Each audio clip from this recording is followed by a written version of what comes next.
Next up we have the Lyman Great Plains rifle. Beautiful. Made in Italy by Pedersoli. 50 caliber. Did a real good job today on steel plates.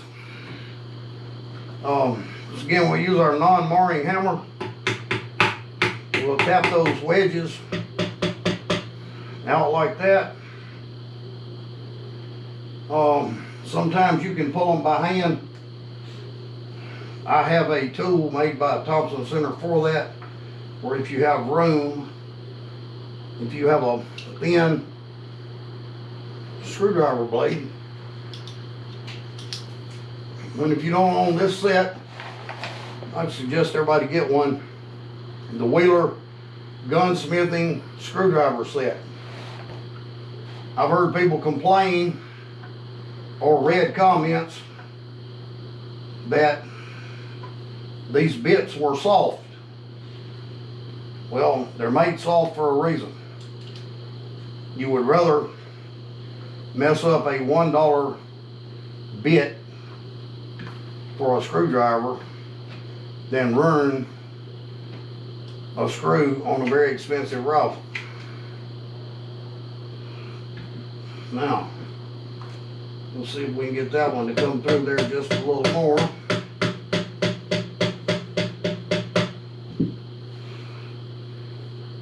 And always lay a rag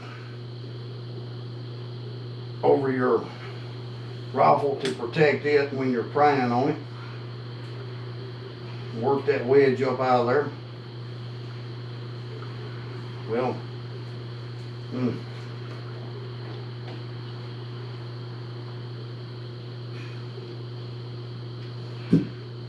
when you get it up high enough, you can take a hammer in some cases and pull it out like a nail. You also want to take your ramrod out.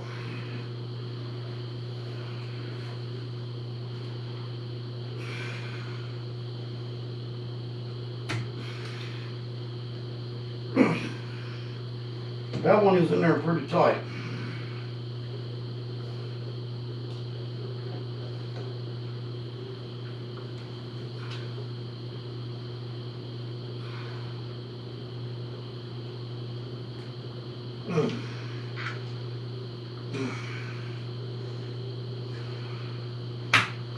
And there it comes. So they pop out. Then your barrel should just separate from the stock like so. It's a hook brake system. At that point,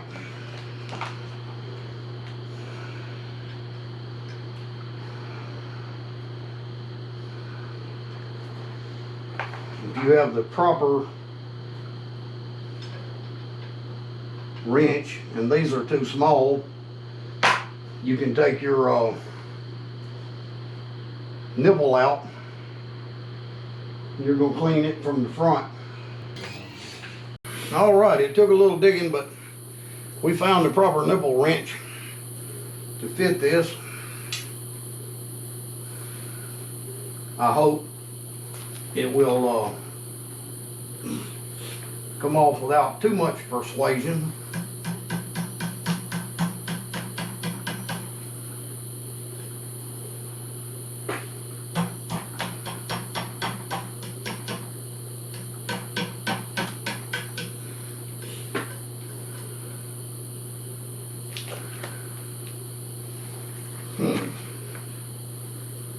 So that's on there pretty snug.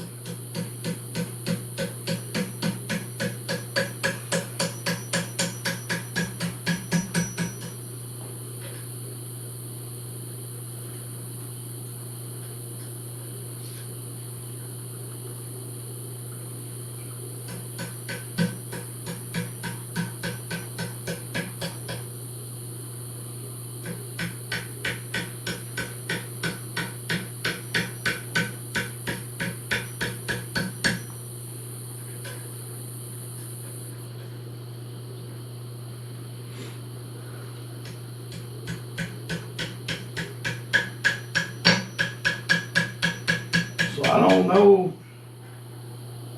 if the nipple's turning or the wrench is getting bigger.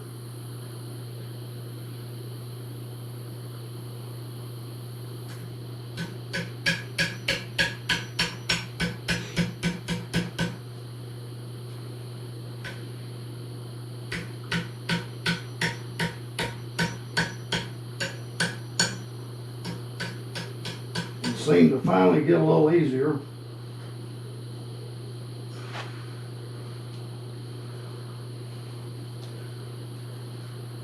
To the point that you can turn it by hand for just a second. Apparently, this may have come from the factory without any lubrication. It almost feels like the threads are galled on it. When it goes back together, it will be lubricated.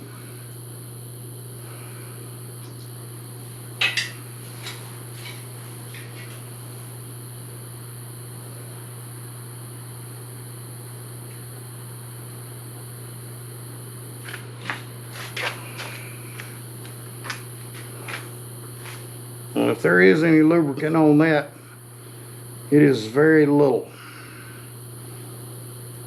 So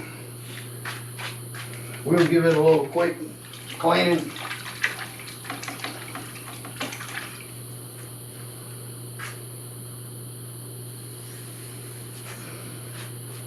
It's clear. Gonna set it over here to dry. Now with these rifles, because they've got this small hole at the breech end, you're going to want to clean these from the front.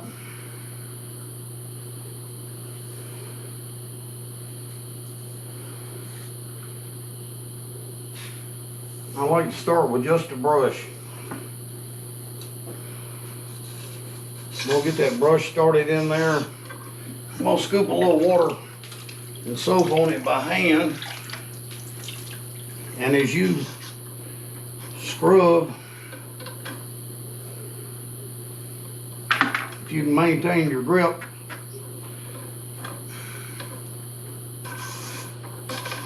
that action actually pulls water up in through the nipple hole in the breech to allow you to clean all the way through it.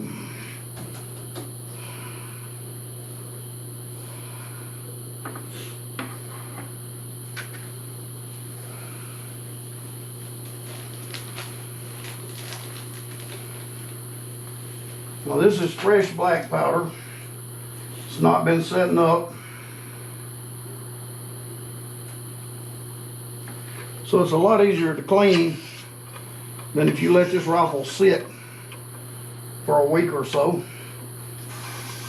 You see, that brought a lot of fouling out right there. That plug, that patch was extremely dirty. So we're going to do that again.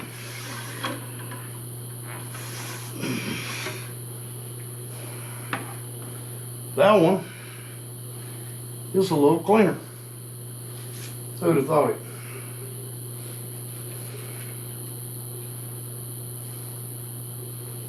Sometimes just 3 or 4 patches will do the job.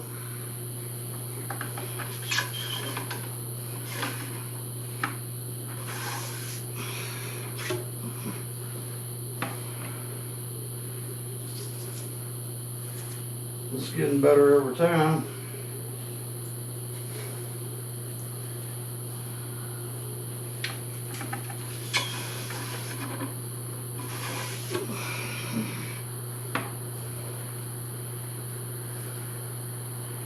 You can see that one's just a little gray. It's not black.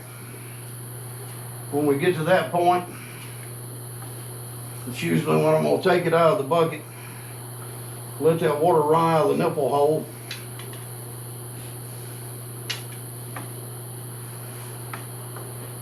Line this patch up on the top. We're going to give it another wipe with that.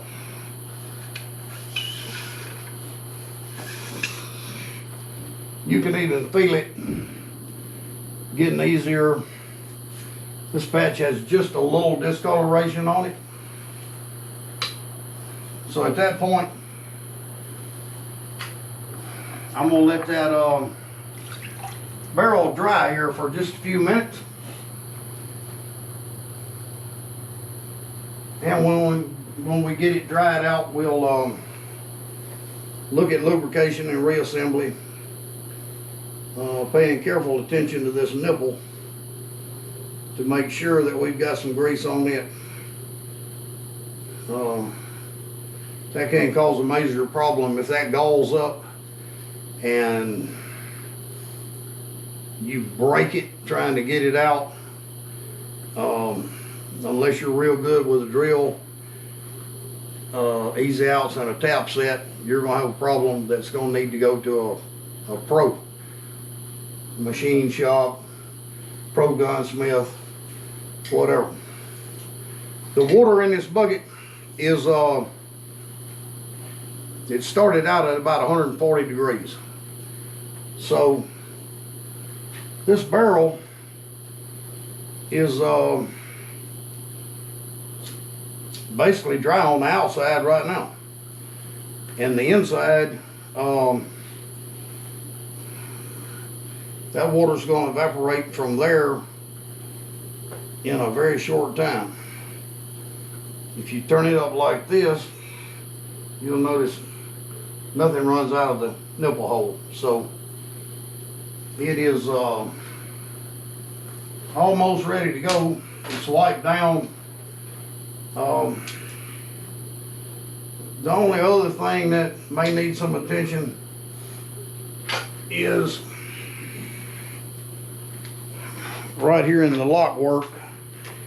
You can see a little grease there. That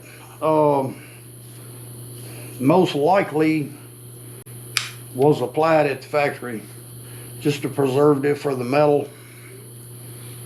So we'll give that a little light wipe to get that off where it doesn't harbor any corrosion.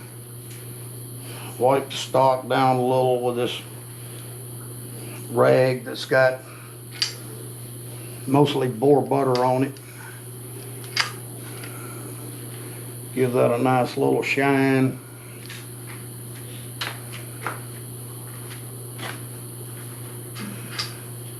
And we should be far enough along here in the drying process. I'm gonna squeeze a little dab of this out. I'm gonna put more than I normally would on this nipple, because of the fact that it was in there so tight to start with.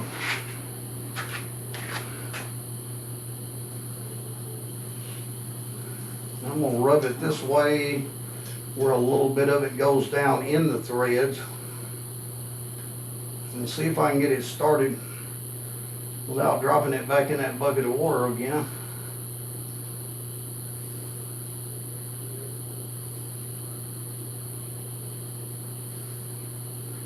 And there it goes, and it seems to like to go in a lot easier than it came out. Like I say, those can be a real problem. That's why the nipple grease is so important. Now this, it's home right there. And I'm gonna snug it a little bit. And as you saw when I removed it, it was hard all the way out. When I put it in, I screwed it almost all the way back in by hand. So apparently they failed to lubricate it at the factory. I'm not gonna hit that with a hammer. I'm gonna just snug it like that with my hand. And this little darling's ready to go. So we'll cap this up.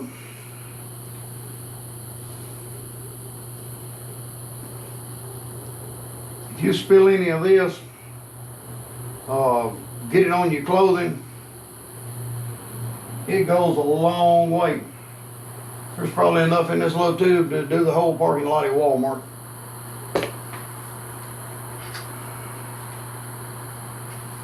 So now, this has what's known as a hooked breech system. It's a patented design from many years ago.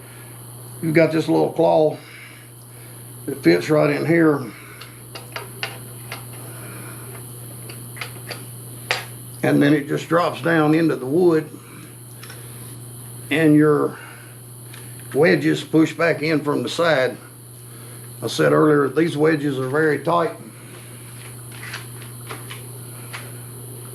That's why we have the plastic non-marring hammer. You just go tap that wedge back in.